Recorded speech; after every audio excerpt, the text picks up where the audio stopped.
संत रामपाल जी महाराज एक ऐसे महान संत जिन्होंने अपनी सतभक्ति, तत्व ज्ञान, करुणा और सेवा के बल पर समाज में नई मिसाल कायम की है। संत रामपाल जी महाराज की अगुवाई में उनके सभी सतलोक आश्रमों से समाज कल्याण के अद्भुत कार्यों ने समाज को सुनहरे भविष्य की एक नई उम्मीद दिखाई है। संत रामपाल जी महाराज से नाम दीक्षा लेने के बाद लाखों लोगों की लाइलाज बीमारियां जैसे कैंसर, एड्स आदि ठीक हुई।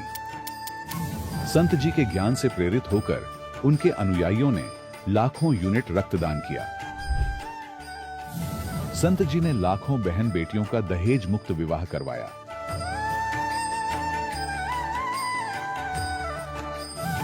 संत जी ने लाखों लोगों का नशा छुड़वाया, करोड़ों उजड़े परिवार बसे। संत जी के आश्रमों में समागम के दौरान निःशुल्क नेत्र चिकित्सा, दंत चिकित्सा प्रदान की जाती है। संत रामपाल जी महाराज द्वारा समय समय पर पर्यावरण संरक्षण के उद्देश्य से बड़े स्तर पर वृक्षारोपण किया जाता है। संत जी ने जरूरतमंदों को तत्काल राहत पहुंचाने के लिए एम्बुलेंस सेवा शुरू की। संत जी अपने अनुयायियों को देहदान के लिए प्रेरित करते हैं, जिससे मानवता की सेवा और चिकित्सा क्षेत्र में सुधार हो सके। संत रामपाल जी महाराज के सभी आश्रमों में हर रोज निःशुल्क भंडारा आयोजित किया जाता है, जहां हर वर्ग, हर जाति और हर धर्म के लोग एक साथ बैठकर भोजन करते हैं।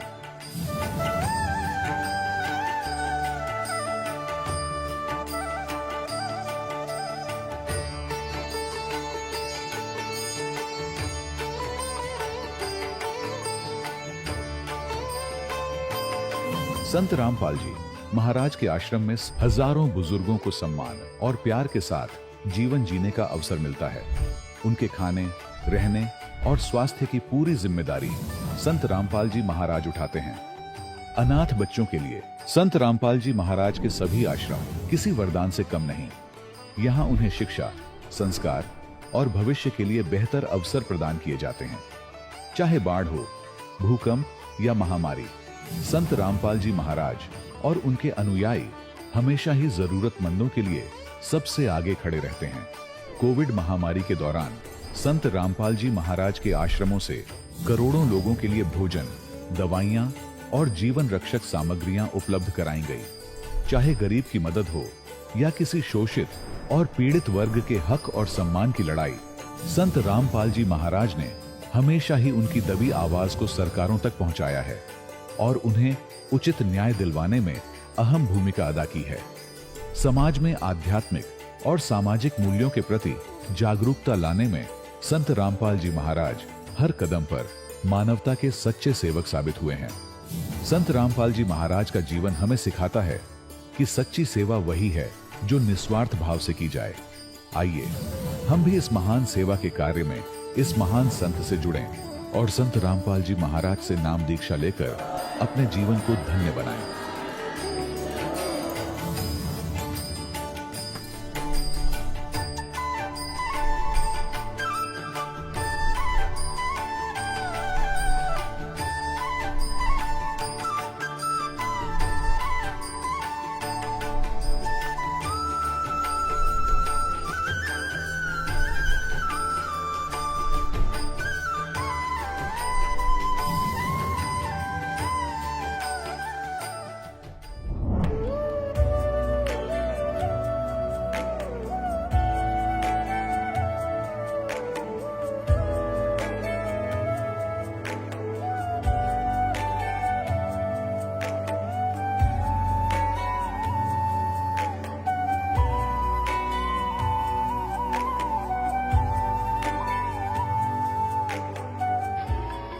प्रभु राम, देव, भगवान, अल्लाह, खुदा, ईश आदि नाम एक ही शक्ति के हैं। वो कैसा है, कहां है, कैसे मिलता है, किसने देखा है? ये प्रश्नवाचक चिन्ह पूर्ण रूप से हटाने के लिए अवश्य सुनिए जगत गुरु तत्वदर्शी संत रामपाल जी महाराज के अमृत वचन, सर्व पवित्र धर्मों के पवित्र शास्त्रों के आधार पर। सत साहिब दर्शकों, कभी आपने सोचा है कि एक इंसान जिसे ना भक्ति का सच्चा मार्ग पता हो, ना ही सच्चे परमात्मा की पहचान हो, जो हनुमान जी, भोलेनाथ, शेरावाली माता और देवी देवताओं की पूजा में वर्षों तक लगा रहा हो, और जब इनसे कोई लाभ मिलता न नजर आया तो उसने अनेकों पंथों का सहारा भी लिया, लेकिन अफसोस वहां से भी इन्हें शांति नहीं मिली। दर्शकों, ऐसी ही कहानी थी हरियाणा के रहने वाले सोमबीर सिंह अहलावत जी की। सोमबीर जी का जीवन अंधविश्वासों और निरंतर संघर्षों में बीत रहा था। वह जिस भी राह पर चले, वहां से उन्हें सिर्फ निराशा ही मिली। लेकिन जब उनकी पत्नी ने उन्हें बार बार समझाया और फिर वो खुद संत रामपाल जी महाराज के श्री चरणों में पहुंचे और नाम दीक्षा ली, तब जो हुआ वो किसी चमत्कार से कम नहीं था। पत्नी की लाइलाज बीमारी ठीक हो गई। वर्षों से किया जाने वाला नशा एक झटके में छूट गया और पूरा परिवार सुख शांति और बरकत से भर गया। दर्शकों, आखिर संत रामपाल जी महाराज ने सोमबीर जी को ऐसी कौन सी जड़ी दे दी जिससे इनके साथ ऐसे अद्वितीय लाभ हुए? आखिर इसके पीछे की सच्चाई क्या है? आइए सुनते हैं सोमबीर सिंह अहलावत जी की कहानी, उन्हीं की जुबानी। नमस्कार सर। नमस्कार जी। सर, क्या नाम है आपका? सोमबीर सिंह अहलावत। सोमबीर जी, आप कहाँ से आए हैं? मैं गांव गांगटान, जिला झज्जर, तहसील बेरी। सर, संत रामपाल जी महाराज से कब जुड़े आप? मैं जी 5 तारीख 6 महीना 2012 से। सर, संत रामपाल जी महाराज से जुड़ने से पहले क्या आप कोई भक्ति साधनाएं भी करते थे? हाँ जी, मैं पत्थर देवताओं की करता था और ये हनुमान को, शिवजी भोले को, शेरावाली को, सबको मानता था। हमारा गांव है डिग्गल, हमारे पास में डिग्गल में बाबा मौजमा को बहुत मानते थे, उसको मैं भी मानता था जी।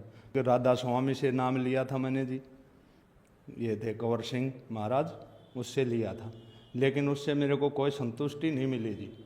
सर, फिर आप संत रामपाल जी महाराज की शरण में कैसे आए? मेरी भाभी जी ने नाम लिया था 2000 में। फिर मेरी पत्नी को लेके गई वो, तू भी आ जा बेबेर, इसको भी समझा दे, तो उसने नाम ले लिया। फिर मेरे को भी कहती रही वो, मेरी पत्नी ने बहुत, मेरा 2 साल उसने संघर्ष किया।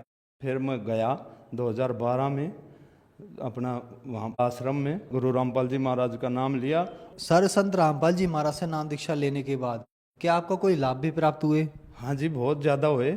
सबसे पहले तो मेरी पत्नी बहुत बीमार रहती थी, बहुत इलाज करवा मैंने। दिल्ली बसई दारापुर हमारा हॉस्पिटल लग गया है, ESI के थ्रू, मैं पार्ले में नौकरी करता हूँ, तो मैंने बहुत पैसा बर्बाद किया।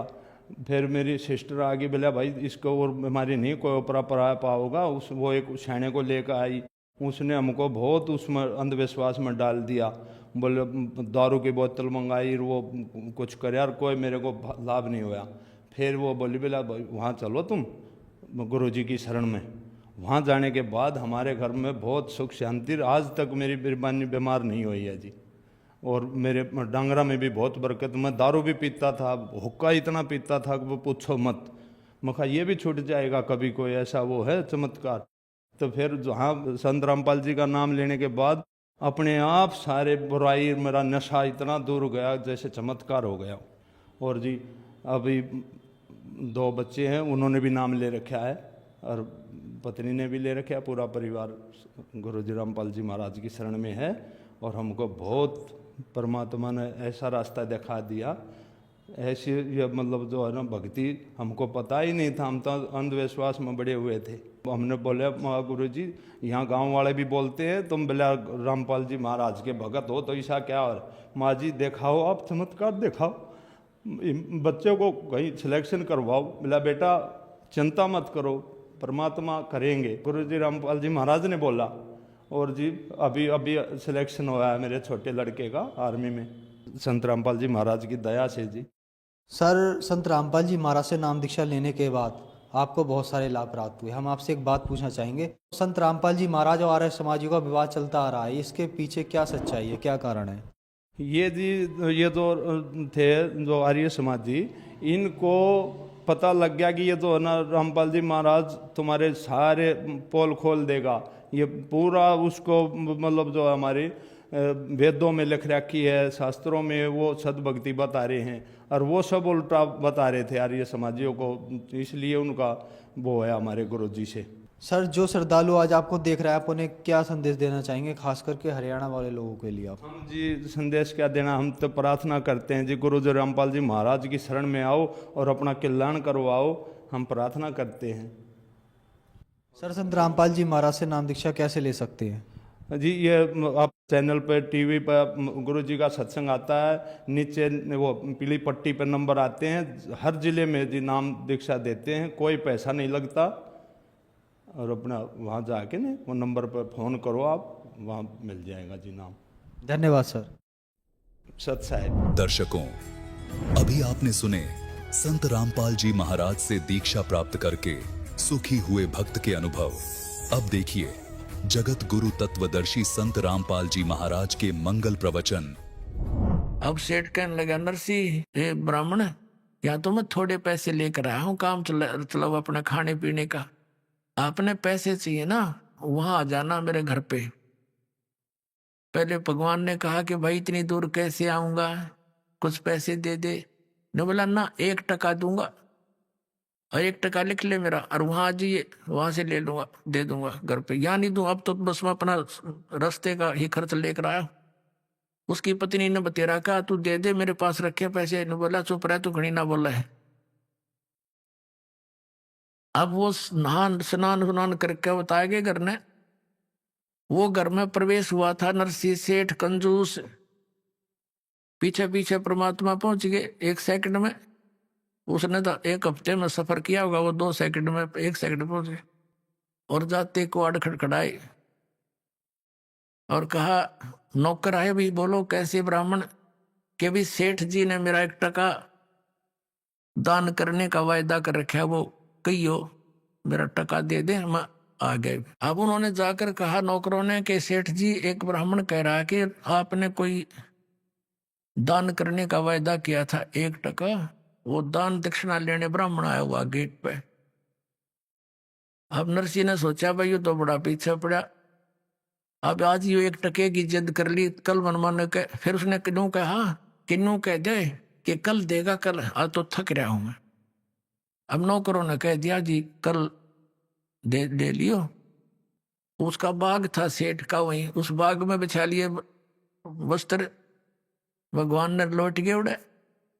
अब वो सेठ बोला गया कि वो कहने लगे, नौकर जी बाग, वो तो बाग में लेटा हुआ आपके में। सवेरे फिर आ लिया, कहा कि भाई कहियो सेठ जी ने मेरा टका दे दे, दान दे। अब नरसिंह जी ने सोचा भी आज तयू 1 टके पे सटराई कर दी, इसने मेरा पीछे पड़ गया, तड़के 10 रुपये मांगेगा, इसने तो राह ही पाएगी, रास्ता मिलेगा ये। तो कह दे, उस सेठ ने कहा कि नौकरों से कि जाके कह दो उस बाबा संत को, ब्राह्मण को, कि हमारे सेठ जी अस्वस्थ हो गए हैं और स्वस्थ हो जाएंगे, हफ्ते 10 दिन में फिर आ जाना, फिर देंगे। अब उन्होंने आकर आदेश सुना दिया। परमात्मा बोले भाई ठीक है, फिर तो इतनी दूर से कहाँ आया जाता है, स्वस्थ हो जाएंगे तब दे देंगे। वहीं फिर जा बिछाया वस्त्र बाग में। अब सेठ ने पूछा कि गया वो कमबख्त? अक नहीं जी, वो तो कहता है ठीक है, स्वस्थ होने के बाद दे देंगे, लेकर ही जाऊंगा अब तो। अब सेठ ने सोचा भाई अच्छा भूत चिपका। उसने अपने नौकरों से कहा 2-3 दिन के बाद कि यूं कह दो कि सेठ जी मर गया। अब नौकरों ने जाके कह दिया, भाई ब्राह्मण ए विप्र जी, हमारे सेठ का देहांत हो गया, बड़ी बुरी हुई, थक कर आए थे, सफर में आए थे, ऐसे ऐसे अस्वस्थ हो गए, मर गए होते। परमात्मा बोले भाई कोई बात ना, हमारा यजमान था, अब तो लकड़ी दिलाकर ही जाऊंगा, अब ऐसे थोड़ा जाऊंगा, उसको तो लकड़ी दिलाकर ही जाऊंगा। अब उन्होंने बता दिया सेठ को कि भाई ऐसे ऐसे वो तो यूं कह है, लकड़ी दिलाकर ही जाऊंगा। सेठ ने कहा तुम यूं करो, मेरी अर्थी तैयार करो और लकड़ियां ढोना शुरू कर दो। अब उनके नौकरों ने 5-7 लगे, वो लकड़ी ढोने लग गए। अब इतना बड़ा सेठ मर जा तो सारा काम न इकट्ठा हो जा, मूर्ख बना रहे हो। तो 5-7 नौकरा तक बड़ा लकड़ी इकट्ठी करवा ली और अपनी अर्थी उठवा के चल पड़ा। परमात्मा ने बिठा लिया ऐसा मोटा लकड़, अर्जा दरिया उसकी छाती पे, वो लुटा दिया था चता के ऊपर। और वो नू कह था आगे आग ना लाइयो, कहते आग ला दो। वो पता था तुम कर दे गलती कर दे कोई और आजा काम का दे, वो मर गया तो आगे हम लगा दे। तो परमात्मा ने कहा कि भाई सेठ जी तू जीत्या मैं हारा, पर भाई ये आत्मघात ना करे, हमने माफ कर दिया तेरा टका, हम नहीं लेंगे आज के बाद, तू उठ ले चल, मरे मत। बोला सचमुच है? कहा सचमुच। जब वह उठ लिया और नौकरों से बोला सारे लकड़ उठाओ चलो वापस। पीछे छोटे मोटे भी पड़े थे ना, वो भी अपनी डाल के धोती में और सारे उठा के लाया, इतना कंजूस था। और दान करे नहीं। अब परमात्मा को पता था मेरी प्यारी आत्मा इसमें डूब कर मरेगा, इस माया इसने लेकर डूबेगी। क्योंकि एक पुत्री थी, उसका ब्याह कर रखा था और संतान नहीं थी, और मूर्ख आदमी उसका ऊपर चिपका बैठा था बिना ज्ञान के। अब परमात्मा अपने बच्चे के हित के लिए पता नहीं कहते कि क्या क्या कार्य करता हूं, कैसे चरित्र करता हूं। अब क्या किया, सेठ जी अगले दिन निकले शहर सपट्टे को, क्यों कई दिन के बंद थे। सुबह सुबह फ्रेश होने के लिए दूर तक घूमने चले गए। अब क्या हुआ, जब वो शहर सपट्टे को चला गया, परमात्मा ने उस सेठ का नरसी रूप बनाया और घर पर आ गया। पहले नौकरों से कहा कि भाई वो बहुरूपिया है और आज वो मेरा रूप बना का होगा, और जय यहाँ आ जा। उसने एक पहले तो प्रेम से कहना, और नहीं मानने तो उसका 2 लठ मार दियो। अब न्यू कह के भगवान तो अंदर चले गए उसके घर पे, पीछे सेठ नाना ही था। नौकर खड़े लठ ले, वो बोले उन्होंने देखा सचमुच ही आ गया भाई, वो तो ₹2 ₹2 ये आ गया। और वो आवा अपना निश्चिंत हुआ, निर्भय। तो वो कहने लगे रहे हो भगत उड़े वहीं खड़ा हो जा, अंदर मत आजिए। तो वो कहने लगे क्या बोल रहा तू, वो फलाने तो क्या बोल रहा है, भांग पी ली तने, तो पहचानता नहीं मैंने, अग पहचान लिया हमने, तो वहीं खड़ा हो जा। आज आदेश हो गए हमारे सेठ के, तने बहुत दुखी कर लिया हमारे सेठ को, कभी तो ब्राह्मण बने का है कदे उसका रूप बना लिया तने आज, और आज आदेश गलत हो रहे हैं भाई, तेरे लठ मार देंगे, आगे आ गया था। उड़ा डट गया लाला जी, सोचा क्या गड़बड़ होगी भैया। तो ने पूछा कौन है, के कह रहे हो तुम्हें, कि हमारा सेठ अंदर है अभी आया है, और उसने हमें बता दिया था कि वो आज मेरा रूप धार कर का होगा, ये तू चला जा यहाँ से, तेरी सी में खैर है। अब लाला जी था समझ गया कि बात बढ़ाना ठीक नहीं है, और इसने मेरा रूप बना लिया। जाके राजा के यहाँ एप्लीकेशन दे दी कि एक ठग ने मेरा रूप बनाकर मेरी संपत्ति हड़पने की चेष्टा की है, वो मेरे घर बैठा है। अब समय का तगाजा देखकर तुरंत हाजिरी दोनों को कोर्ट में तलब कर लिया अगले ही दिन। अब सेठ जी अपना एक जो रिकॉर्ड था वो पुलिस ने काबू कर लिया, बही वगैरह दोनों इकट्ठे हो गए वहां पर कोर्ट में।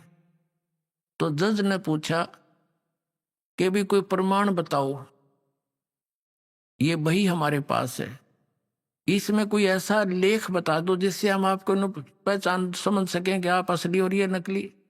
तो पहले उस असली जिसने एप्लीकेशन डाली थी उससे पूछा भाई तू बता।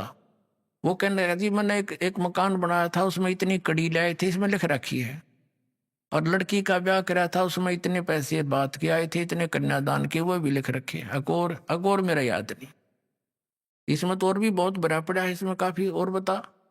तब जो परमात्मा बने हुए थे डुप्लीकेट, उसके वैसे तो ओरिजिनल है, भगवान तो सबके मालिक हैं, तो जो नकली था उससे पूछा, भगवान से पूछा कि बताओ इसमें कोई प्रमाण। तो परमात्मा ने पिछले पृष्ठ से शुरू कर दिया पढ़ना, अब सुन ले भाई, खोल कर देख ले। जज वो देखकर वो सारी सुनाने लग गया, 5-4 पृष्ठ लगातार पढ़ दिए।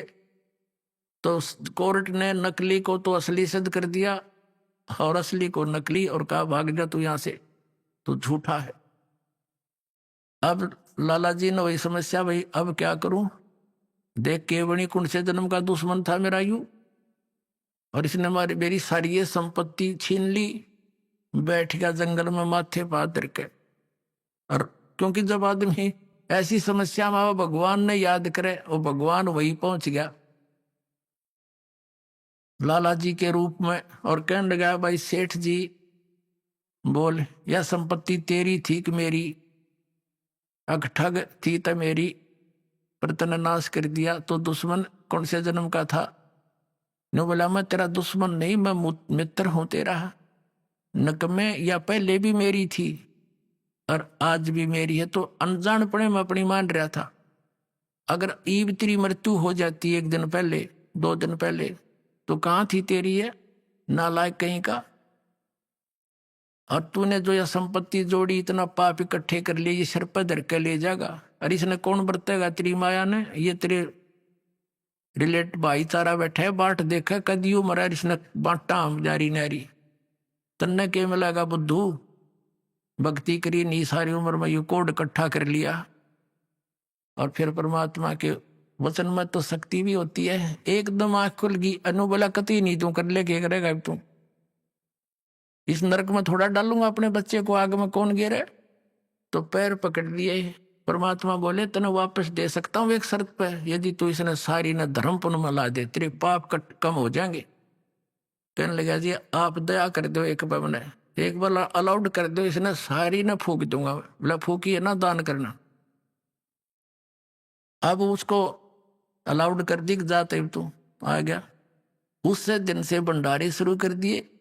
जैसे भी दान धर्म उसने करके कत्ती फारग हो गया और अपनी पत्नी ने लेकर झूपड़ी गाल कर गांव से बाहर रहने लगे। अब पहले तो सारा संसार उसका आदर करे था, क्योंकि माया की पूजा होती है। और फिर उसने लागे कहीं तो ढेड है, इसने नाश कर दिया। रिश्तेदार भी मुंह मोड़ गए हैं, नाश कर दिया। एक बाबा के बुकाई में आ गया है, ब्राह्मण की बात माँ के, इसने सारा नाश कर दिया, सबके में लुटा दिया। अब क्या हुआ कि वो आगे 4 संत थे भक्त, उन्हें जाना था द्वारका में। और पहले उनकी हुंडी चलती थी, नरसी की ड्राफ्ट बनाता था। गांव में गया, उसने पूछा, उन्होंने पूछा भाई नरसी भगत के हमने जाना नरसी सेठ कैसे, और ये हुंडी बनवानी है 500 रुपए की।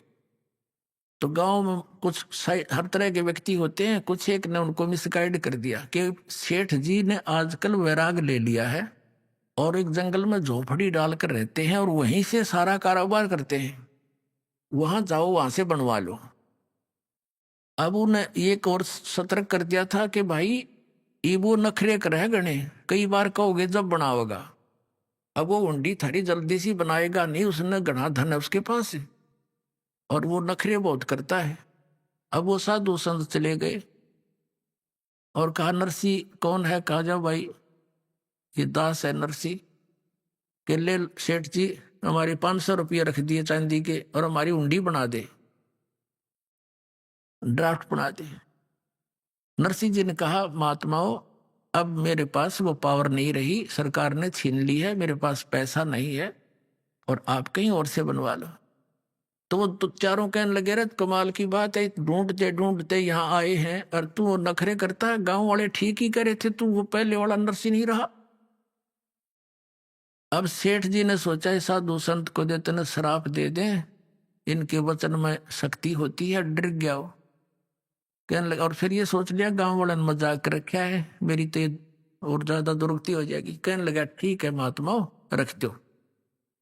एक कागज मंगा कर उनसे कि कागज ले आओ एक, और लिख दिया किसके नाम, क्योंकि कृष्ण का पुजारी था। सांवरा सेठ, सांवरा यानी काला, कृष्ण का अर्थ ही काला होता है, यानी सांवरिया सेठ। और कहाँ जाओगे तुम? द्वारका। द्वारका के अंदर सांवरिया नाम का एक सेठ है, वो तुमने ये पैसे दे देगा। उसका अपना मार दी मोर, लिख दिया, साइन कर दिए, आपका दास और नरसी दास। अब वो लेकर कागज पहुंचे वहां द्वारका नगरी में। उधर से क्या किया सेठ ने, उन 500 रुपए की उसी समय खाने का भंडारे का सामान मंगाया और उसका भंडारा कर दिया। उसमें आसपास के राह चलते गांव के सब भोजन कर गए। साधु संत बुला लिए, क्यों वहां जाने में, द्वारका जाने में उन्हें 1 हफ्ता लगना था। इस दौरान उन्होंने भंडारा रख दिया और सब भंडारा कर दिया, सब पैसा लगा दिया, सारा टोटली जो भी 500 का सामान आया था सब वितरित कर दिया। अब वहां उन्होंने पूछा महात्माओं ने, भक्तों ने, संतों ने वहां सेठों से कि भी एक सांवरिया नाम का कोई सेठ है, उससे हमने पैसे लेने हैं, हुंडी अपनी कैश करानी है। वो देखा किसने बना रखी है कि नरसिंह जी ने। वो हंस रहे हैं वो सारे लाला लोग, अरे ये तो कंगाल हो चुका है, इसका दिवाला निकल गया है, इसने तो भट्ठा बैठा लिया, लूट लिए तुम, 500 रुपये ठग लिए उस ठग ने, उसकी हुंडी नहीं चलती। अब जिसके पास जा वो यही जवाब दे सेठ।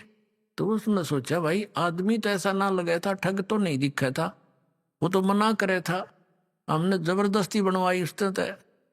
तो उन्होंने दोष तो नहीं देखा उसमें, पर वहां कोई व्यक्ति मिला नहीं सांवर नाम का सेठ।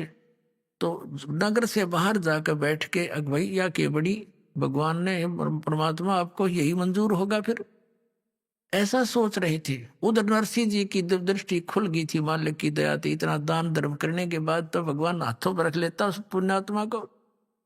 उसने देखा साधु संतों को भगवान ने आकर पैसे दिए नहीं, हुंडी उनकी कैश नहीं करी, क्या कारण है, हमारी कोई साधना में कमी रही है क्या? उसने क्या देखा, अपनी पत्नी से पूछा कि जो 500 रुपए का सामान हम लाए थे उसमें से कुछ बचा तो नहीं है? नरसिंह की पत्नी ने कहा कि जो रोटी बना रही थी मैं, और उन रोटियों के बनाने में एक सूखा आटा प्रयोग किया जाता है, वो थोड़ा सा बचा हुआ है, उसको हम हमारे देसी भाषा में पलोथन कहते हैं, पलोथन, कि वो थोड़ा सा आटा बचा हुआ है और तो सब वितरित कर दिया। नरसिंह ने कहा कि उसकी रोटी बना। उसने आटा गूंद कर वो रोटी बना दी, जैसे तैसे पानी से हाथ गीले कर करा के, और जो ही उसकी 4 रोटी बनी तो वो परमात्मा स्वयं वहां आए एक साधु रूप में। वो परम अक्षर ब्रह्म कहते 100 साल सीधर मैं करूं अपने जन के काज। और द्वार पे आकर कहने लगे भाई नमस्कार, राम राम। सेठ ने कहा महाराज जी रोटी खाओ, भूख लगी होगी। कहा भाई भूख लगी है। वो बैठ के वहां गली में उसके झोपड़ी खा गए और रोटी पानी के साथ 4 रोटी खा ली, खाकर चले गए। अब कुछ देर के बाद क्या देखा, वो पूर्ण परमात्मा एक सांवरिया नाम का सेठ, मारवाड़ी सेठ जैसा रूप बना के, यानी बड़ा साफा सिर पे धोती डबल टांगों वाली और हाथ में बही और कान में कलम टांग रहा, वहां पहुंच गया भक्तों के पास। उनसे कहा भाई कैसे बैठे हो महात्माओं? उन्होंने देखा के बैठे हैं सेठ जी, हमारे साथ तो ऐसे ऐसे बन गई। और एक नरसिंह नाम का सेठ था और हमने उससे, वो तो अच्छा आदमी है लेकिन हमारे साथ तो बात बूंदी बन गई। हमने उसको 500 रुपए की हुंडी बनवा दी, वो मना भी करे था और हमने उनको ज्यादा प्रेस कर दिया। उसने किस कारण से, किस प्रेशर में आके उसने लिखते दी, लेकिन यहाँ कोई सांवर नाम का सेठ नहीं है। लेकिन हमें विश्वास है उस भगत पे कि हमारे पैसे सुरक्षित पाएंगे, वहां रखे पाएंगे, जाके ले लेंगे। लेकिन यहाँ तो हमारा काम बिगड़ गया ही, हमने तो कोई रोटी दे नहीं। सोचा था यहाँ घूमे फिरेंगे, अपना हफ्ते 10 दिन का टूर प्रोग्राम बना के आए थे। हम तो दुखी हो गए भाई, यहाँ कोई सांवरिया नाम का सेठ है नहीं पाया। तो परमात्मा कहते हैं अरे किसने बका दिए तुम भक्तों? मेरे भाई। बोला जी सारे द्वारकाले मना करें थे लाला जी, हले आजा वहीं चलेंगे। अब जो वो लाला लोग मजाक करें थे भगत का, हंसी करें थे, ठाठा ठाठा करें थे, ठग लिए ठग लिए। चौराहे के ऊपर कहा कि यहाँ बिछाओ तुम्हारी चद्दर भगतों, और परमात्मा बांध देगे ठड़ी 500 रुपया की। एक एक रुपया नुकती फरेस जानू आज बन के आया हो, ऐसे पटके नुकले में गिन लो 1 2 3 4, यानी और खूब खुड़का करें ऊपर तक देखो सारे बकाल बाणिया बकाल निकल के द्वारका के।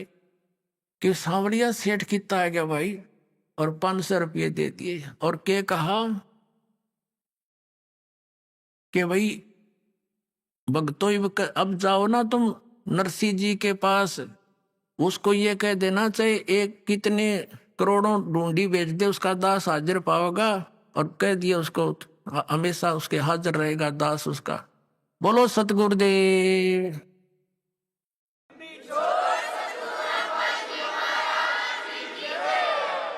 नरसी जी की हुंडी झाली वो सावड़ सा कहाया, ज्योति का ब्याह भया जब भात भरण को आया। वही परमात्मा को पूर्ण ब्रह्म सबका धारण पोषण करने वाला, अभी तक जैसे हम किसी भी भगवान की भक्ति करते थे इष्ट रूप में, हम मानते थे ये कर रहे हैं, नहीं, जगत का पेखना पेखा धनी का नाम ना लेखा। ये कबीर परमात्मा हम सबको संभालता है, ऐसे ऐसे उनके दुखों का निवारण करते हैं भक्तों के कारण। वो कहते हैं, जो जन मेरी शरण में ताका हूं मैं दास, और गेल गेल लाग्या फिरूं जब लग धरती आकाश। बोलो सतगुरुदेव।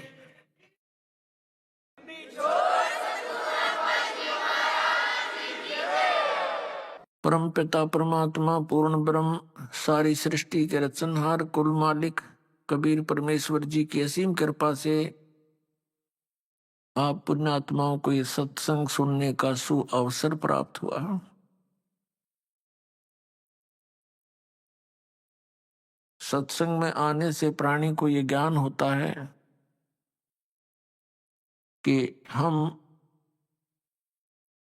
कौन हैं, कहां से आए हैं, इस संसार में हमारा जीने का उद्देश्य क्या है, हमने करना क्या चाहिए था, हम कर क्या रहे हैं। जब तक हम सत्संग में नहीं आते तब तक हम अपनी परंपरागत क्रियाओं को करके ही संतुष्ट रहते हैं, क्योंकि वही क्रियाएं पूरा समाज कर रहा होता है। जब हम सत्संग में आते हैं, संतों के परमात्मा के विचार सुनते हैं, सदग्रंथों का ज्ञान सुनते हैं, तो पता चलता है कि मानव शरीर हमें किस लिए प्राप्त हुआ था और हम उसका कितना सदुपयोग या दुरुपयोग कर रहे हैं।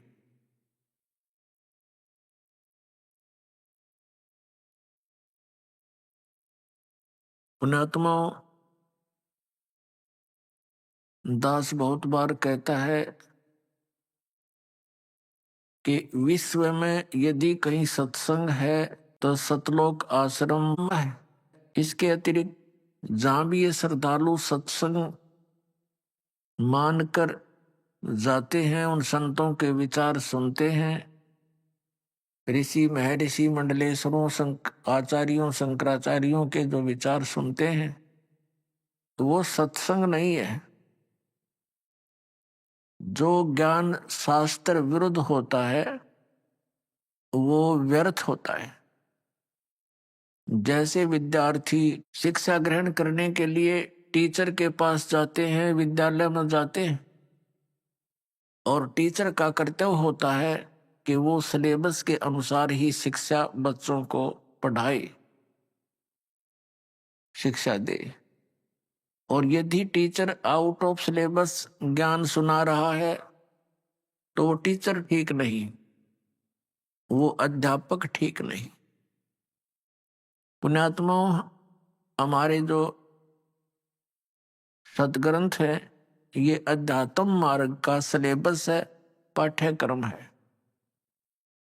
श्रीमद् भगवत गीता अध्याय नंबर 16 के श्लोक नंबर 23 और 24 में स्पष्ट कर दिया है इस पवित्र शास्त्र ने कि शास्त्र विधि को त्याग कर जो मनमाना आचरण करते हैं, मनमानी पूजाएं करते हैं, जिनका सदग्रंथों में प्रमाण नहीं है, तो उनको न तो कोई सिद्धि प्राप्त होती है, न उनकी गति होती है, और न ही उनको कोई सुख प्राप्त होता, अर्थात व्यर्थ। गीता अध्याय नंबर 16 के श्लोक 24 में तुरंत कहा कि अर्जुन, इससे तेरे लिए कर्तव्य और अकर्तव्य की व्यवस्था में सदग्रंथ ही, शास्त्र ही प्रमाण है।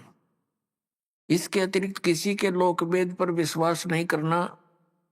जो भक्ति के कर्म करने चाहिए और जो ना करने चाहिए वो सदग्रंथों में ही प्रमाण है। अन्य किसी की बात पर विश्वास मत करना। पुण्यात्माओं, ये तत्व ज्ञान परमेश्वर स्वयं ही आकर प्रदान करते हैं। परमात्मा के विधान में, परमात्मा के गुणों में लिखा है कि वो परमेश्वर अपनी प्यारी आत्माओं को मिलता है, उनको तत्व ज्ञान से परिचित कराता है, और उस परमेश्वर के द्वारा दिए गए ज्ञान के अतिरिक्त जो भी ज्ञान होता है वो कोरा अज्ञान होता है। तो पुण्यात्माओं, इस दास के द्वारा वही सत्संग आपको सुनाया जाता है जो परमेश्वर ने स्वयं आकर के 600 वर्ष पूर्व काशी शहर बनारस में प्रकट होकर के अपनी प्यारी आत्माओं को सुनाया था। अपने आत्माओं, परमात्मा के विषय में जानकारी हम कहाँ से ग्रहण करते हैं और कहाँ से हमें ये ज्ञान दिया जाता रहा। जितने भी हमारे धर्म गुरु थे वो ये कहा करते कि हम वेदों, गीता और पुराणों से आपको ये ज्ञान परमात्मा का सुना रहे हैं।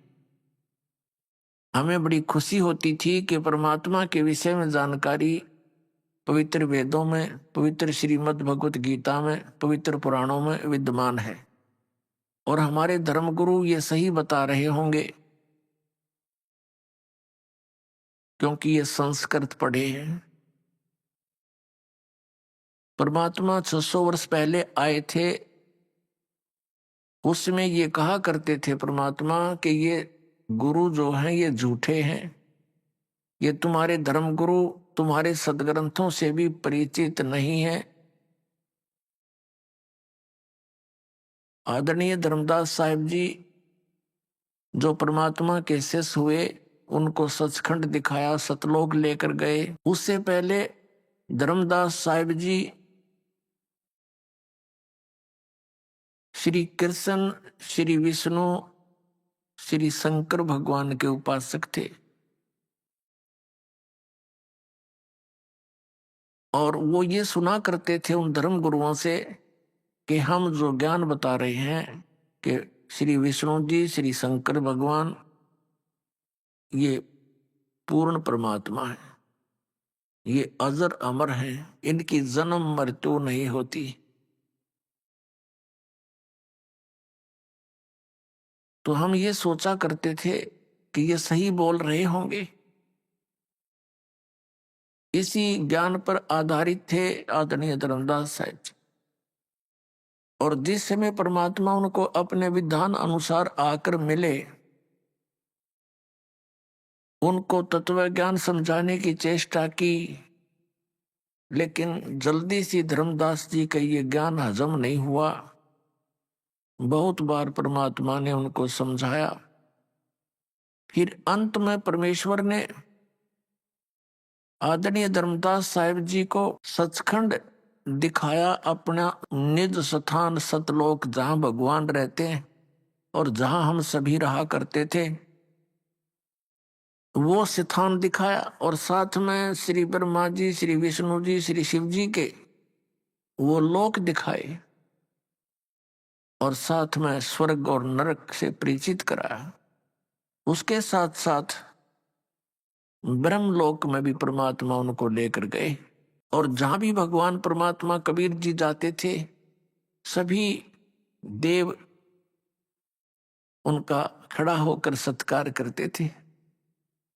फिर परमेश्वर सचखंड लेकर गए सतलोक में, वहां परमात्मा के को वास्तविक रूप में देखा।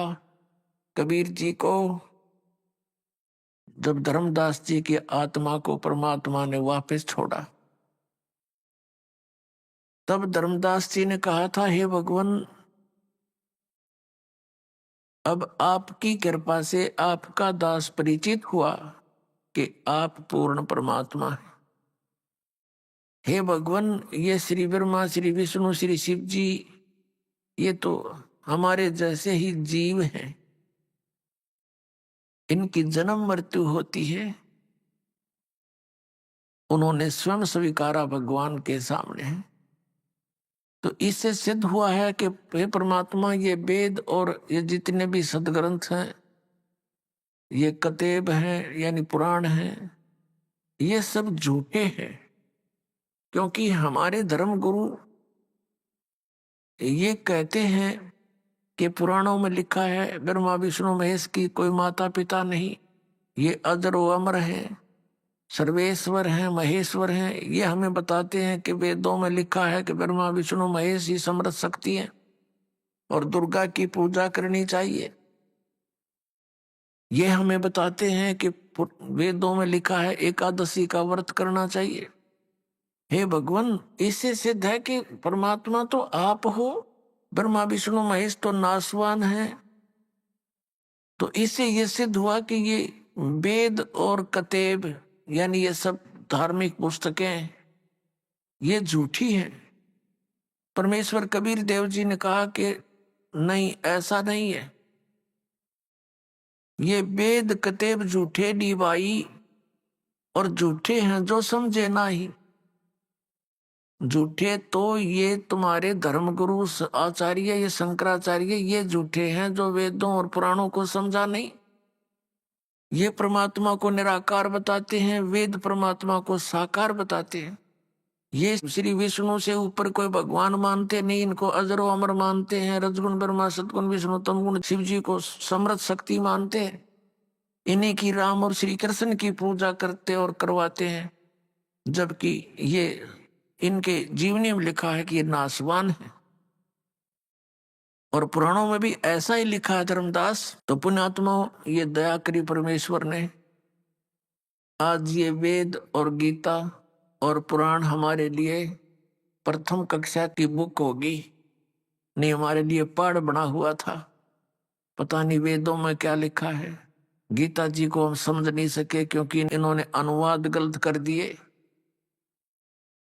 और पुराणों के रहस्य को ये नहीं समझ सके, ना समझा सके। इस दास पर बेर करी परमेश्वर कबीर साहब ने, और ये सर्व ज्ञान आपके समक्ष परमाणु सहित दास ने रूबरू करा दिया। अभी आपने सुने संत रामपाल जी महाराज के मंगल प्रवचन। आइए अब सुनते हैं संत रामपाल जी महाराज से नाम दीक्षा लेकर सतभक्ति करके अद्भुत लाभ प्राप्त करने वाले अनुयायी के विचार। दर्शकों, मनुष्य अपने जीवन में सुख और शांति की तलाश करता है और इसी तलाश में वह जीवन भर विभिन्न भक्ति साधनाओं को अपनाता है। लेकिन जब वर्षों की मेहनत और आस्था के बावजूद कुछ हासिल नहीं हो, तो वह व्यक्ति निराशा, तनाव और कभी-कभी तो अंधविश्वास की गिरफ्त में भी आ जाता है। दर्शकों, ऐसी ही कहानी थी उत्तर प्रदेश के रहने वाले राम प्रकाश जी की। राम प्रकाश जी ने अपने जीवन में सच्ची भक्ति पाने के लिए हर संभव प्रयास किया। हजारों रुपए भी कई मंदिर निर्माण योजनाओं में दिए, लेकिन फिर भी इन्हें न तो मानसिक शांति मिली और न ही शारीरिक सुख मिला। लेकिन दर्शकों, आज राम प्रकाश जी का कहना है कि जब से मैंने संत रामपाल जी महाराज से नाम दीक्षा ली है, तब से मेरे जीवन की पूरी दिशा ही बदल गई है। संत रामपाल जी महाराज ने मुझे वह सत ज्ञान दिया है जो आज तक किसी ने नहीं दिया था। जब से मैंने हिंदू धर्म में सदियों से चली आ रही शास्त्र विरुद्ध भक्ति साधनाओं को छोड़कर शास्त्र आधारित प्रमाणिक भक्ति को अपनाया, तब से मुझे पहली बार अपने जीवन में सच्चे सुख और शांति का अनुभव हुआ है। दर्शकों, राम प्रकाश जी आखिर ऐसा क्यों कह रहे हैं? आइए जानते हैं इसकी सच्चाई क्या है। सुनते हैं राम प्रकाश जी की कहानी, उन्हीं की जुबानी। सर नमस्कार। नमस्कार। सर क्या नाम है आपका? मेरा नाम सर राम प्रकाश है। राम प्रकाश जी कहाँ से आए हैं आप? मैं सर अभी किराड़ी दिल्ली से आया हूँ फिलहाल में। वैसे लोकल हमारा एड्रेस डिस्ट्रिक्ट फरुखाबाद यूपी से हूँ। संत रामपाल जी महाराज से कब जुड़े आप? संत रामपाल जी महाराज से मैं 26 फरवरी 2016 को जुड़ा हूँ। संत रामपाल जी महाराज से नाम दीक्षा लेने से पहले आपने पहले किसी संत से या महंत से नाम दीक्षा ली है? किसी को आपने खंगाला है? किसी को आपने जानने की कोशिश की है? क्या वास्तव में ही संत रामपाल जी महाराज के अलावा कोई संत नहीं है? आपने कहाँ कहाँ क्या क्या भक्ति साधनाएं की है? सर मैंने पहले बहुत मनमानी अपनी भक्ति की, जैसे पंडित जी ने बता दिया तो उनके हिसाब से मैंने व्रत किए और नवरात्र के व्रत रखे, बगैर खाना खाए रखे, 9 दिन तक रखे। और अगर इतना कहते पवित्र होना चाहिए कि मैं टॉयलेट भी करता था तो गंगा स्नान करता था, ऐसा भी मैंने किया। सर यदि बात की जाए संत की, तो क्या आपने संत रामपाल जी महाराज के अलावा किसी और संत से नाम दीक्षा ली? नाम दीक्षा क्या, एक बार मैं दिल्ली मेट्रो में सिक्योरिटी गार्ड की नौकरी करता था, तब उस दरमियान मुझे दिल्ली में रामलीला मैदान में एक कुमार स्वामी संत हैं जो बुराड़ी में उनका घर है, बैक साइड वो शायद राजस्थान के हैं। तो उनका मैंने ऐसे समागम सुना तो वहाँ से मैं प्रेरित हुआ और मैंने उनके वहाँ का जो नाम दीक्षा की बीज मंत्र की जो पुस्तक थी वो मैंने वहाँ से प्रदान की और उसके बाद मैंने भक्ति करना चालू किया उनका। कम से कम सर देखिए, आप बात कर रहे हैं कुमार स्वामी की, जिनकी हजारों की संख्या में शिष्य हैं। तो सर आपको क्या लगता है कि संत रामपाल जी महाराज से जो लाभ आपको मिले वो लाभ आपको कुमार स्वामी से नहीं मिलते, ऐसा आप क्यों कह रहे हैं?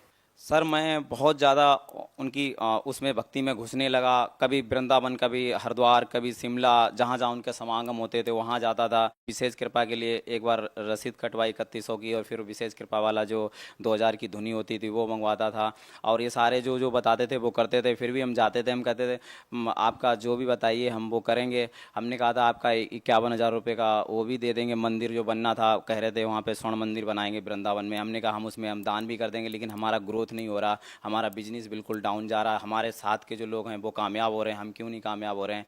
क्या वजह? उनके घर पे जाते थे तो उन्होंने कहा जब काम शुरुआत करो तो बताया करो। हमने बताया, जो काम करते थे वो चीज़ें भी हमने जाके दी वहाँ पे, लेकिन फिर भी हमें कोई लाभ नहीं हो रहा था। तो हम आपसे ये जानना चाहते हैं कि संत रामपाल जी महाराज से नाम दीक्षा लेने के बाद आपको क्या क्या लाभ हुए हैं? सर सबसे चमत्कारी रिजल्ट जो है संत रामपाल जी महाराज के नाम दीक्षा लेने के बाद हमारे साथ आर्थिक की स्थिति जो खराब थी, हमने बोला भी है कि हमारी जो इनकम थी बिल्कुल कम थी। 2.5 दिन भक्ति की, उसके बाद 3 गुना मेरी बढ़ी। उसके बाद कुछ समय बाद हमारी जो भक्तमती थी उन्होंने भी 1 सप्ताह के बाद नाम ले लिया और नाम लेने के बाद और उन्हें पहले भी काफ़ी कुछ हद तक प्रॉब्लमें रहती थी, लेकिन हमने कोई इतनी बड़ी जांच नहीं कराई जिसकी वजह से हमें पता लगे। लेकिन जब हमने 2016 में ही जब जांच कराई, शायद 30 सितंबर को एक जांच हुई, उसके अंदर इतनी खतरनाक रिपोर्ट आई, वो हम रिपोर्ट भी साथ में लेके आए हैं, जिसमें डॉक्टर देखने के बाद भी हैरान रह गया कि इतनी रिपोर्ट में एकदम वो था कि जो लेडीज डॉक्टर थी वो एकदम हैरान हो गई। उसने तुरंत प्राइवेट डॉक्टर ने एक गवर्नमेंट हॉस्पिटल जो कि बहुत पुराना हॉस्पिटल है, लेडी हार्डिंग हॉस्पिटल दिल्ली में राजीव चौक के पास, वहाँ के लिए भेज दिया था ये रिपोर्ट कराते ही, जिसकी ये आप सीन भी देख सकते हैं। इतनी स्थिति खराब है। क्या हो गया था कि पहले तो 4-5 महीने की प्रेगनेंसी थी, लेकिन प्रेगनेंसी बिल्कुल उसके बच्चे के टुक्कड़ हो गए थे और जो बच्चा दानी जो डॉक्टर ने हमें बताया था कि वो बिल्कुल चिपक चुकी है। और मुझे बाद में पता लगा जब कीमोथेरेपी के लिए भेजा गया कहेंगे, जबकि एक सब कैंसर की बात है। ये इस फोकस को कोई प्रोफेसर या बड़ा डॉक्टर समझ सकता है कि ये बीमारी कौन सी होती है। वो बहुत खतरनाक बीमारी होती है, जिसमें उसमें फाइल में लिखा भी था कि इसमें 90% से ज़्यादा चांसेस हैं ख़त्म होने के। इस तरीके से बहुत ज़्यादा प्रॉब्लमें थी और एकदम इमरजेंसी में एडमिट कर लिया। बल्कि हम परमात्मा का नाम जाप कर रहे थे, इसलिए इतनी बड़ी प्रॉब्लम भी हमें लग नहीं रही थी। ये खुद ही अपना काम करती थी। अच्छा, बीमारी किनको थी? बीमारी हमारी भक्तमती को, यानी हमारी वाइफ को, हमारी भक्तमती को। क्या नाम है इनका? इनका रीमा चौरसिया। वैसे अब दास हैं परमात्मा के। क्या आपके जो पति बता रहे हैं, जो भी ये बातें बता रहे हैं, क्या वो सच है? हाँ जी, बिल्कुल सच है जी। तो फिर उसके बाद क्या हुआ? आपने डॉक्टर को दिखाया, कैंसर जैसी भयानक बीमारी आपको मिली, तो सर उसके बाद क्या इलाज करवाया आपने? डॉक्टरों ने एकदम इमरजेंसी में एडमिट कर लिया। उसके बाद बोला कि अपना ब्लड वगैरह दीजिए और इनका ऑपरेशन होगा बहुत इमरजेंसी में और कुछ भी हो सकता है। कितना खर्चा आना था?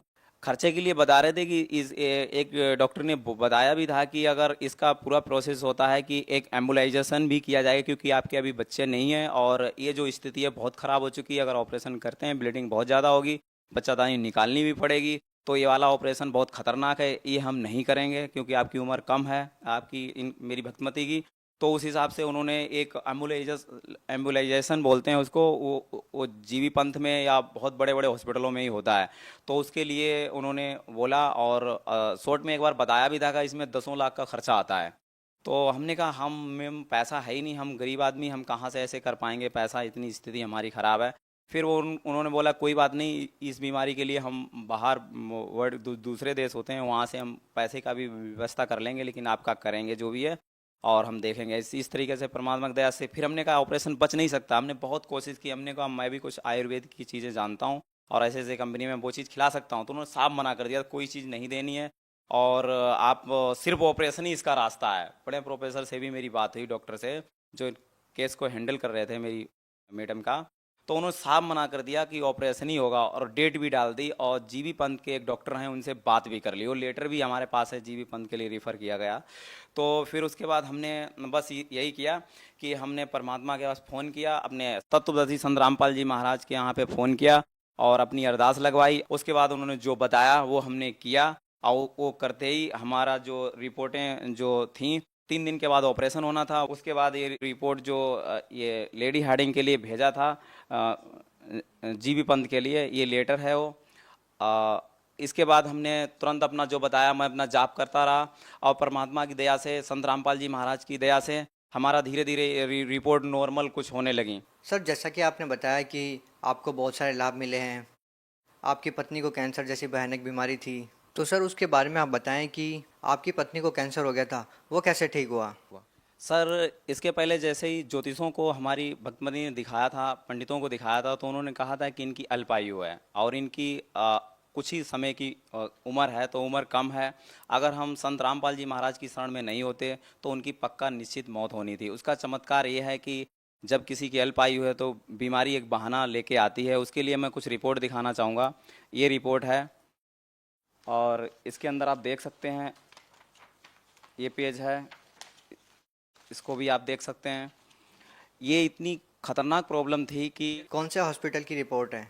ये तो रिया एक्सरा लैब है यहाँ पे नांगलोई में, वहाँ से हमने एक डॉक्टर ने लिखी थी। डॉक्टर का नाम क्या है? डॉक्टर सालिनी डॉक्टर सालिनी थी, उन्होंने लिखा था और उसमें हमने ये रिपोर्ट कराई थी। तो रिपोर्ट डॉक्टर सालिनी देख के हैरान रह गई। उसने तुरंत ही इस रिपोर्ट को देखने के बाद खुद कहा कि इस केस को मैं हैंडल नहीं करूंगी, ये बहुत ज़्यादा प्रॉब्लम है, आप तुरंत ही Lady Hardinge hospital Delhi Rajiv Chowk में है, वहाँ के लिए रेफ़र कर दिया। लेकिन हम परमात्मा की दया से, संत रामपाल जी महाराज की उसकी वजह से हम अपना जाप कर रहे थे, तो कोई ज़्यादा हमें लग नहीं रहा था कि हम बहुत ज़्यादा प्रॉब्लम में हैं। वहाँ जब हम गए तो डॉक्टरों ने तुरंत इमरजेंसी में इनको एडमिट कर लिया और हमसे कहा आप ब्लड वगैरह दीजिए, इनका ऑपरेशन करना पड़ेगा। और ऑपरेशन इतना ख़तरनाक है कि इनकी जान भी जा सकती है, चांस बहुत कम है, क्योंकि अंदर एक बच्चादानी है वो भी चिपक चुकी थी और बहुत ज़्यादा प्रॉब्लम है। तो उस हिसाब से हम बहुत ज़्यादा चिंतित हुए और हमने अपने संत रामपाल जी महाराज से नाम दीक्षा ले रखी थी। तो हमने अरदास लगाई परमात्मा से और अपना जाप करते रहे। उस दरमियान डॉक्टर लोग बहुत ज़्यादा यही कह रहे थे कि इनका बहुत ज़्यादा प्रॉब्लम है, इनका एम्बुलाइजेशन करेंगे और ऑपरेशन भी बहुत ज़रूरी है। हमने काफ़ी कहा भी ऑपरेशन आप रोक दीजिए, इनकी स्थिति ऐसी नहीं है। तो उन्होंने कहा नहीं, इसका रास्ता ही ऑपरेशन है और ऑपरेशन से ही ये बीमारी ठीक हो भी सकती है और नहीं भी, इसकी कोई गारंटी नहीं है। 90% चांसेस नहीं है और 10% चांस हो भी सकते हैं कि ठीक हो सकते हैं। और ये जो बच्चादानी बोला था कि निकालनी पड़ेगी और अभी कम उम्र थी, अभी हमारा कोई बच्चा भी नहीं था, तो इस हिसाब से बहुत ज़्यादा हमें डर लग रहा था। लेकिन परमात्मा संत रामपाल जी महाराज से हमने नाम दीक्षा ले रखा था, हमने वहाँ जाके अरदास लगाई। उस अरदास का इतना बड़ा चमत्कार हुआ कि मेरी भक्तमती को डॉक्टर लोग दवाइयाँ भी देते थे, इंजेक्शन लगाते थे। ये दवाइयाँ पहले खाती नहीं थी कभी भी, तो ये दवाइयाँ हमें खुद वापिस, हमने कई बार इन्होंने हमें दवाइयाँ दे दी और दवाइयाँ हम फेंक दिया करते थे। सिर्फ इनके इंजेक्शन जो लगते होंगे वही लगते थे या जो बोतल चढ़ती थी वो दवाइयाँ लग रही थी, लेकिन ये दवाइयाँ खाती भी नहीं थी, कभी खाती थी नहीं दवाई। फिर ये चमत्कार कैसे हुआ? सिर्फ हमारे परमात्मा संत रामपाल जी महाराज जी ने जो हमें नाम दीक्षा दे रखी थी उस जाप से, और जब धीरे धीरे नॉर्मल होने लगी रिपोर्टें, ऑपरेशन का जो सिस्टम था वो टलने लगा, फिर हमने कहा हमें छुट्टी दे दीजिए आप काफ़ी टाइम हो गया, आप हमें बीमारी भी नहीं बता रहे क्या है। इसके बाद जब धीरे धीरे कीमोथेरेपी के लिए भेज रहे थे और कुछ पेपरों को हमने देखा तो उससे साबित हो रहा था 100% एक कैंसर है और हमें बता नहीं रहे। बाद में हमें पता लग गया धीरे धीरे, फिर हम बहुत ज़्यादा चिंता में रहे। लेकिन हम नाम ले रखे थे तो परमात्मा की इतनी दया हुई संत रामपाल जी महाराज की कि जो बच्चे के टुक्कड़ अंदर थे वो सब गायब कर दिया और बिल्कुल आज भी वो बिल्कुल नॉर्मल हैं। और यहाँ तक कि ये एक रिपोर्ट ये है जिसमें ये साफ साफ दिया है कि अपनी मर्जी से आप छुट्टी करा के ले जा रहे हो, हम छुट्टी यहाँ से नहीं। और इस केस में 6-6 महीने तक एडमिट रखते हैं ऐसे पेशेंट को। और हम उसके बाद हमारी जो ये पहले का जो टेस्ट था आप देख सकते हैं इतना ज़्यादा था, उसके बाद ये धीरे धीरे नॉर्मल हुआ। और कहते हैं नॉर्मल इंसान का 2 होना चाहिए, 1.20 है जिसकी एकदम नॉर्मल होता है। इसके बाद एक रिपोर्ट और है, ये देख सकते हैं, जिसमें डॉक्टरों ने ये भी लिखा था, पहले कहा था बच्चे होने का कोई चांस ही नहीं है, इतनी ज़्यादा स्थिति ख़राब है कि जान बचानी मुश्किल है। और उसके बाद साफ साफ इसमें लिखा है कि आप अपने बेबी कर सकते हैं, यानी आप इतने स्वस्थ हैं बिल्कुल। और इसका चमत्कार सिर्फ संत रामपाल जी महाराज के ऊपर जाता है, क्योंकि उन्होंने कोई इलाज डॉक्टरों ने नहीं किया था, सिर्फ रिपोर्टें साबित किया था कि ये बीमारी है। और उसके बाद बहुत कन्फ्यूजन हुई, हम लोगों को जाते थे हम दिखाने के लिए, तो वो आपस में बात करते थे ये बीमारी इनको इतनी बड़ी साबित कैसे हुई, किसने की। तब वो खुद कहते थे कि हमने खुद अपने आप रिपोर्टें निकाली, और अल्ट्रासाउंड एक बार नहीं, एक दिन में 4 बार करके देखते थे। और पहले तो पैसे लेते थे उसके फीस के, बाद में तो इतने हैरान हो गए, बगैर पैसे के ही टेस्ट उन्होंने किए। एमआरआई भी की थी, इसमें भी पहले कुछ वो थी, लेकिन इसके बाद धीरे धीरे सारा नॉर्मल होता चला गया। आज भी हमारी बकमती बिल्कुल ठीक हैं और कोई उनको प्रॉब्लम नहीं है। ये सिर्फ संत रामपाल जी महाराज का ही चमत्कार है, जो विश्व क्या पूरे वर्ल्ड में 21 ब्रह्मांड में वो अकेले ऐसे हैं संत जो आज सदभक्ति दे रहे हैं, और दुनिया में कोई संत नहीं है जो सदभक्ति दे पा रहा हो। सर देखिए, बहुत ही आश्चर्यजनक बात है कि आपने संत रामपाल जी महाराज से नाम दीक्षा ली और उसके बाद आपकी पत्नी की कैंसर जैसी भयानक बीमारी ठीक हो गई। और जिस तरह से डॉक्टर ने आप लोगों को बोला कि आपकी जो पत्नी है वो कभी माँ नहीं बन सकती, संत रामपाल जी महाराज के आशीर्वाद से अब वो माँ बन सकती है, अब वो बिल्कुल स्वस्थ है। सर आपको क्या लगता है ऐसा कैसे संभव हो सकता है, एक संत बगैर किसी दवाई के, बगैर किसी भी ऑपरेशन के, केवल अपने आशीर्वाद से ऐसी भयानक बीमारियां ठीक कर देता है? ये सर पूर्ण संत ही कर सकता है, जो हमारे वेद पुराण ग्रंथ हमारे जो कह रहे हैं, अगर हम उस रास्ते पे चलेंगे और जो कहते हैं हमारे परमात्मा संत रामपाल जी महाराज बताते हैं कि वो संत वही होता है जो अधिकारी होता है, और हमारे वेद कह रहे हों, पुराण कह रहे हों, गीता जी में भी लिखा है 15वां अध्याय का गीता का 1 से लेकर 4 तक, उसमें जो लक्षण दिए हैं वो पूर्ण संत की पहचान होती है। अब पूर्ण संत की जो पहचान ग्रंथों में दी है, उस हिसाब से अगर हम भक्ति साधना करेंगे जभी हमें लाभ होगा। सर संत रामपाल जी महाराज भी अक्सर अपने सत्संगों में कहते हैं कि जो भी सद्भक्ति करेगा, शास्त्रों के अनुसार भक्ति करेगा, जो भी संत रामपाल जी महाराज से नाम दीक्षा लेगा, उसको चाहे कैंसर जैसी भयानक बीमारी भी हो, वो भी नाम दीक्षा लेने के बाद ठीक हो जाएगी, जिसका जीता जागता उदाहरण आपकी पत्नी है। तो सर आप उन लोगों को क्या कहना चाहेंगे जो लोग बहुत सारी भयानक बीमारियों से पीड़ित हैं, लाखों रुपए मेडिकल्स में खर्च कर रहे हैं, सर आप उन लोगों को क्या कहना चाहेंगे?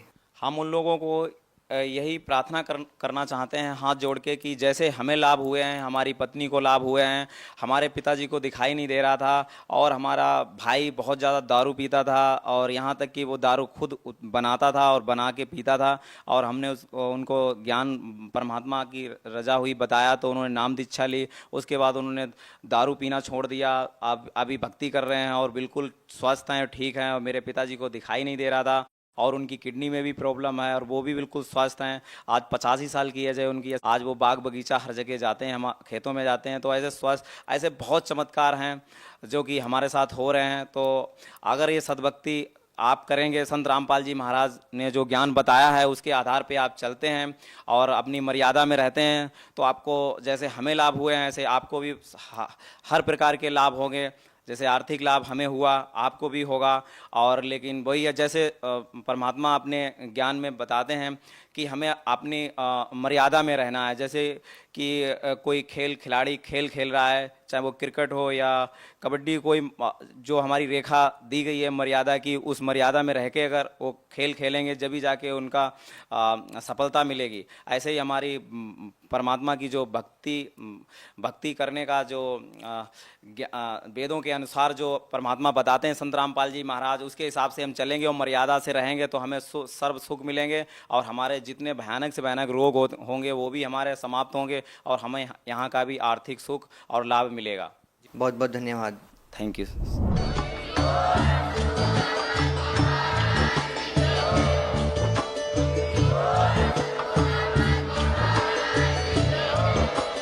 आप सुन रहे थे जगत गुरु तत्वदर्शी संत रामपाल जी महाराज जी के मंगल प्रवचन। अधिक जानकारी के लिए विजिट कीजिए हमारी वेबसाइट www.jagatgururampalji.org। संत रामपाल जी महाराज जी के शुभ आशीर्वाद से पूरे विश्व भर में 500 से भी ज्यादा नाम दीक्षा केंद्र हैं, जिन पर संत रामपाल जी महाराज जी द्वारा ऑनलाइन निशुल्क नाम दीक्षा दी जा रही है। अपने नजदीकी नाम दीक्षा केंद्र का पता करने के लिए